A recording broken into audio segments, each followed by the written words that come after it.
साथियों, मैं अनिल कुमार फिर से अपने YouTube channel Anil arts classes Sitamarhi में आप लोगों का स्वागत करता हूं। दोस्तों, आज का जो मेरा टॉपिक है वो आपको पॉलिटिकल सीरीज का तीसरा टॉपिक है, ठीक है ना, जिसमें हम लोग क्या करेंगे कि संविधान से संबंधित महत्वपूर्ण प्रश्नों का विश्लेषण करेंगे, ठीक है ना।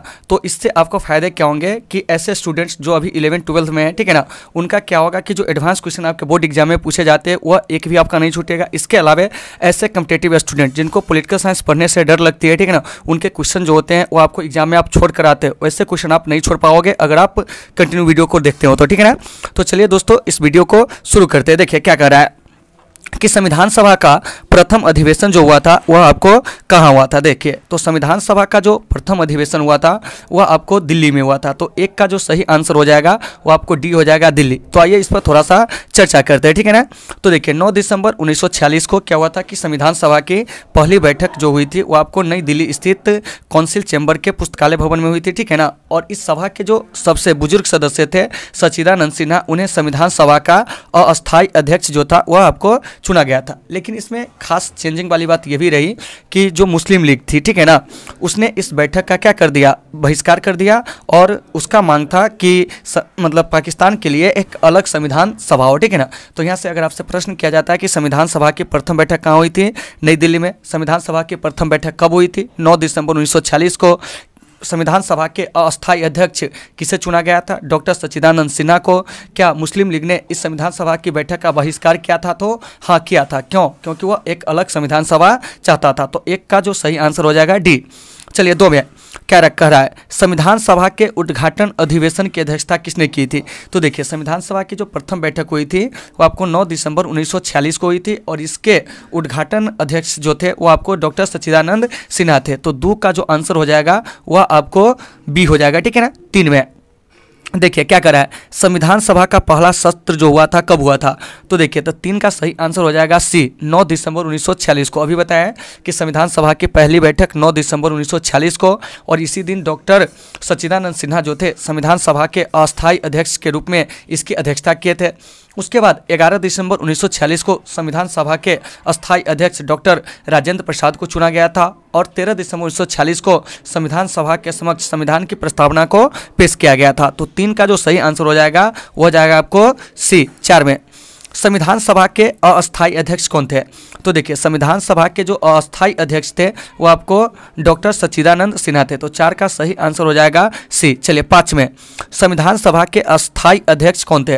तो संविधान सभा के जो अस्थायी अध्यक्ष थे वो आपको डॉक्टर राजेंद्र प्रसाद थे। तो 5 का जो सही आंसर हो जाएगा वो आपको सी हो जाएगा। चलिए 6 में क्या करा है, 11 दिसंबर 1946 को किसे संविधान सभा का अस्थायी अध्यक्ष चुना गया था। तो देखिए 11 दिसंबर 1946 को डॉक्टर राजेंद्र प्रसाद को संविधान सभा का अस्थायी अध्यक्ष चुना गया था। तो मुझे उम्मीद है कि आपको इस टॉपिक में कहीं से अब कोई समस्या ना आए, ठीक है ना। अगर आपको इस टॉपिक में कहीं से किसी प्रकार की कोई समस्या आती है तो आप लोग कमेंट करके बताएंगे, आपकी समस्या का हर संभव समाधान करने का प्रयास करेंगे। चलिए 6ठा नंबर प्रश्न क्या करा है, 11 दिसंबर 1946 को किसे संविधान सभा का अस्थायी अध्यक्ष चुना गया था। तो इसका आंसर हो जाएगा डॉक्टर राजेंद्र प्रसाद, और डॉक्टर राजेंद्र प्रसाद जो थे हमारे भारत के प्रथम राष्ट्रपति थे। तो 6 का सही आंसर हो जाएगा बी। चलिए 7 में संविधान सभा के संवैधानिक सलाहकार कौन थे। तो देखिए संविधान सभा के जो संवैधानिक सलाहकार थे वो आपको BN राव थे, यानी कि बेनेगल नरसिंह राव, ठीक है ना। तो 7 का जो सही आंसर हो जाएगा वो आपको डी हो जाएगा। चलिए 8 में क्या करा है, निम्नलिखित में से कौन संविधान सभा का सदस्य जो था वो नहीं था, ठीक है ना। देखिए ऑप्शन ए है KM Munshi, N Gopal Swami Ayyangar, HH Beg, TT Krishnamachari. तो इसका जो सही आंसर हो जाएगा सी हो जाएगा, HH बेग, ठीक है ना। 9 में संविधान के विभिन्न पहलुओं के अध्ययन हेतु संविधान सभा ने कितनी समितियां नियुक्त की थी। तो इसका सही आंसर हो जाएगा आपको सी, 13 समितियां जो थी वो नियुक्त हुई थी, जिसमें से जो कुछ प्रमुख समिति है उसके बारे में हम थोड़ा सा चर्चा कर लेते हैं। तो देखिए संचालन समिति, ठीक है ना, इसके बाद संघ संविधान समिति, प्रांतीय संविधान समिति, प्रारूप समिति, संघ शक्ति समिति, मौलिक अधिकारों एवं अल्पसंख्यकों संबंधी परामर्श समिति, राष्ट्र ध्वज तदर्थ समिति, ठीक है ना। तो ये सब आपको प्रमुख समिति आती है, ठीक है ना। तो देखिए संचालन समिति के जो अध्यक्ष थे डॉक्टर राजेंद्र प्रसाद, संघ संविधान समिति के जो अध्यक्ष थे पंडित जवाहरलाल नेहरू, ठीक है ना। प्रांतीय संविधान समिति के जो अध्यक्ष थे वो आपको सरदार वल्लभ भाई पटेल। प्रारूप समिति के जो अध्यक्ष थे वो आपको डॉक्टर वी.आर. अम्बेडकर। संघ शक्ति समिति के जो अध्यक्ष थे पंडित जवाहरलाल नेहरू। मौलिक अधिकारों एवं अल्पसंख्यकों संबंधी परामर्श समिति के जो अध्यक्ष थे सरदार वल्लभ भाई पटेल। राष्ट्र ध्वज संबंधी तदर्थ समिति के जो अध्यक्ष थे वो आपको डॉक्टर राजेंद्र प्रसाद थे। तो इन सारे चीज़ों को आपको क्या कर लेना है कि वीडियो को पॉज करके लिख लेना है, ठीक है ना। चलिए 10वां प्रश्न क्या करा कि संविधान सभा के प्रारूप समिति के अध्यक्ष कौन थे। तो देखिए संविधान सभा के प्रारूप समिति के जो अध्यक्ष थे, ठीक है ना, वो आपको डॉक्टर वी.आर. अम्बेडकर थे, ठीक है ना। और ये जो 10 नंबर प्रश्न है इसमें हल्का सा मिसिंग है। यहाँ पर क्वेश्चन ये होना चाहिए कि संविधान सभा के प्रारूप समिति का गठन कब हुआ था, तो 29 अगस्त 1947। तो 10 का जो सही आंसर होगा सी हो जाएगा, ठीक है ना। प्रश्न में थोड़ा सा दिक्कत है, ठीक है। आगे देखिए अब कहा कि भारतीय संविधान की प्रारूप समिति के अध्यक्ष कौन थे। तो भारतीय संविधान के प्रारूप समिति के जो अध्यक्ष थे आपको डॉक्टर वी.आर. अम्बेडकर थे, ठीक है ना। लेकिन इसके अलावे जो अन्य सदस्य थे, ठीक है ना, तो कभी कभी प्रश्न कर लिया जाता है कि प्रारूप समिति में कितने सदस्य थे। तो प्रारूप समिति में 7 सदस्य थे। देखिए डॉक्टर वी.आर. अम्बेडकर जो कि अध्यक्ष थे, एन गोपाल स्वामी अयंगर, अलादी कृष्णा स्वामी अय्यर, कन्हैयालाल मणिकलाल मुंशी, ठीक है ना। उसके बाद सैयद मोहम्मद सादुल्ला, ठीक है ना, एन माधवराव, ठीक है ना। तो एन माधवराव जो थे बी.एल. मित्र के स्थान पर इनको बाद में नियुक्त किया गया था, ठीक है ना। उसके बाद है आपको डी.पी. खेतान, ठीक है ना। तो क्या हुआ था कि 1948 में इनकी मृत्यु के बाद यानी कि डी.पी. खेतान के मृत्यु के बाद टी.टी. कृष्णामाचारी को भी इसका सदस्य बनाया गया था, ठीक है ना। तो यहाँ से एक आपसे प्रश्न किया जाएगा कि प्रारूप समिति में कुल सदस्यों की संख्या कितनी थी, तो वो 7 थी। प्रारूप समिति के अध्यक्ष कौन थे, तो प्रारूप समिति के जो अध्यक्ष थे डॉक्टर राजेंद्र प्रसाद थे और डॉक्टर वी.आर. अम्बेडकर थे, ठीक है ना। ध्यान से सुनिएगा कि प्रारूप समिति के अध्यक्ष कौन थे, तो डॉक्टर वी.आर. अम्बेडकर थे। और वी.आर. अम्बेडकर का जो संविधान सभा के लिए निर्वाचन हुआ था वो आपको पश्चिम बंगाल से हुआ था। तो इन सारे चीज़ों को आपको वीडियो को पॉज करके लिख लेना। चलिए अब हम बात करते हैं 12 नंबर प्रश्न क्या करा है कि संविधान के प्रारूप समिति में सदस्यों की संख्या कितनी थी। इसी को इंग्लिश में कहते हैं ड्राफ्टिंग कमेटी, ठीक है ना। तो संविधान के प्रारूप समिति में सदस्यों की संख्या जो थी वो आपको 7 थी, ठीक है ना। 13 निम्नलिखित में से कौन भारतीय संविधान की प्रारूप समिति के सदस्य नहीं थे।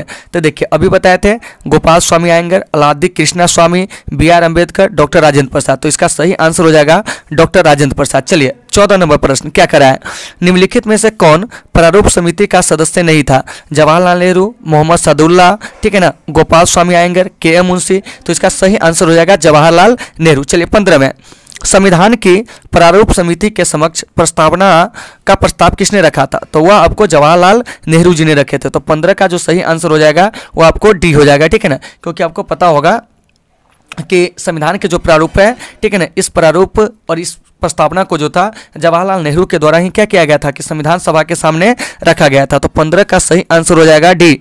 चलिए जवाहरलाल नेहरू, ठीक है ना। 16 नंबर प्रश्न करा कि संविधान सभा में सभी निर्णय किस आधार पर लिए गए थे। तो देखिए संविधान सभा के सभी निर्णय जो है सहमति और समायोजना के आधार पर क्या किया गया था, लिया गया था। तो 16 का सही आंसर डी हो जाएगा। 17 संविधान सभा में उद्देश्य प्रस्ताव किसने प्रस्तुत किया था। तो देखिए संविधान सभा में उद्देश्य प्रस्ताव जो था वो आपको 13 दिसंबर 1946 को जवाहरलाल नेहरू के द्वारा क्या किया गया था, पेश किया गया था। तो 17 का सही आंसर जो हो जाएगा वो आपको सी हो जाएगा। 18 करा है कि भारतीय संविधान सभा की संघीय समिति के जो अध्यक्ष थे वह आपको कौन थे। तो देखिए भारतीय संविधान सभा के संघीय समिति के जो अध्यक्ष थे पंडित जवाहरलाल नेहरू थे। तो 18 का सही आंसर हो जाएगा आपको डी, अभी बताए थे। चलिए 19 में भारतीय संविधान को अपनाया गया था किसके द्वारा। तो देखिए तो भारतीय संविधान को जो अपनाया गया था संविधान सभा द्वारा, किसके द्वारा, संविधान सभा द्वारा। और संविधान सभा की जो पहली बैठक हुई थी 9 दिसंबर 1946 को हुई थी और संविधान सभा की अंतिम बैठक 24 जनवरी 1950 को हुई थी। तो 19 का सही आंसर ए हो जाएगा।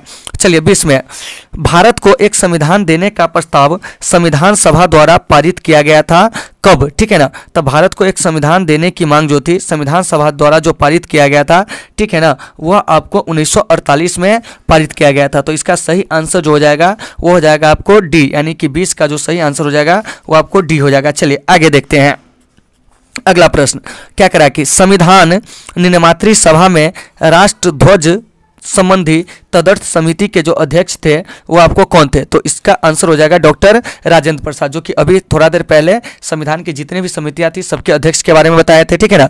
चलिए 22 में क्या कह रहा है, राष्ट्रीय झंडे की अभिकल्पना को भारत की संविधान सभा ने कब ग्रहण किया था?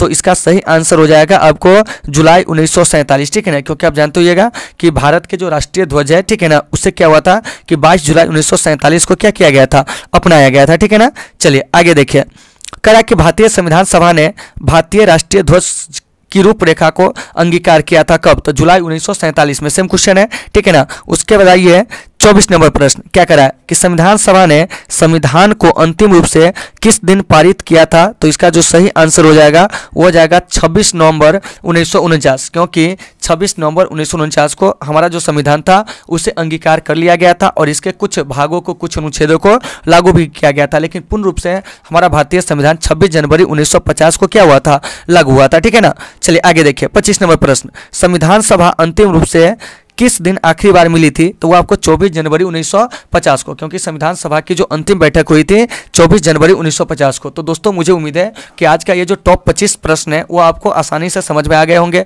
अगर आपको इस टॉपिक में कहीं से कोई समस्या होती है तो आप हमें कमेंट करके बताओगे, हम आपकी हर समस्या का समाधान करने का प्रयास करेंगे। फिर मिलते हैं आपसे अगले वीडियो में, जब तक के लिए आप सबसे सुविधा, take care all of you.